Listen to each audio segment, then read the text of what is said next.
Welcome to IAYTD, and before we get started, we've got to look at last week's fight, which is Black Panther versus the Batman.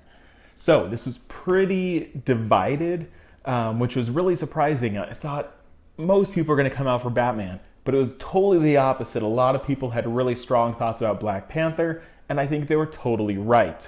It mostly came down to their fighting ability, their technology available, and their tacticians' minds. So who came out on top?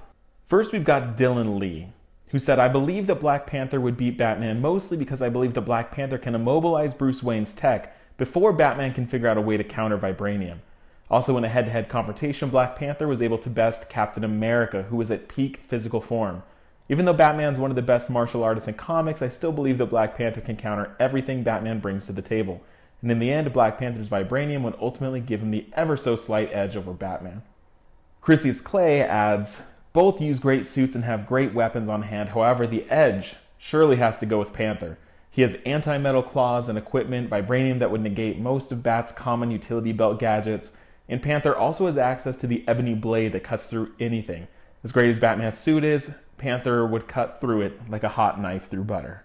Then to round it out, we've got CBEV 1994. "It's a downright massacre on paper, but of course Batman is nothing if not a man who can outthink those more powerful than him. But Panther has done the same thing, which can be seen in Christopher Priest's run on Black Panther, when it was revealed that he had plans to fight Galactus in case heroes like the Fantastic Four are unavailable.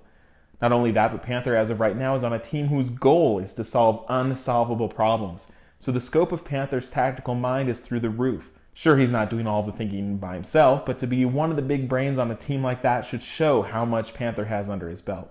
So with that, I think Black Panther gets the win, but thank you for proving that you don't just follow what's cool and what's popular, but instead you're really rooting for kind of the lesser known character, which I hope will change after Civil War and the solo Black Panther movie. So thanks and good job, everyone. So now it's time to dive into this week's fight, which is an epic comic fight, meaning we take two characters and we give them some sort of weapon or ability that they didn't have before to shake things up.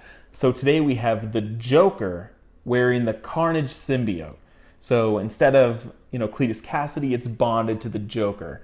And to help protect New York, we have Matt Murdock, who did not become Daredevil, but instead became Batman Beyond, with that suit from the comics and the cartoon. Let's start with the Joker. On his own, he can't really do a lot. He has a high tolerance for pain because he's been beaten up so much. And he is somewhat of a genius, although he's also crazy. So sometimes that plays against his genius plans fall apart because he sabotages them himself. He is crazy. But when he's bonded to the symbiote, this changes everything because now he's able to live out these physical, violent acts that he wasn't able to do before. So let's talk about the symbiote. The symbiote will allow Joker to kind of spray webbing, to stick to walls, to use the symbiote and create weapons out of itself. So things like swords and axes. He is now able to travel the city quickly and cause major damage and harm to people. The symbiote also can help heal him, so if he ever does get injured, it will heal the person that is wearing it. So who could stop something like this?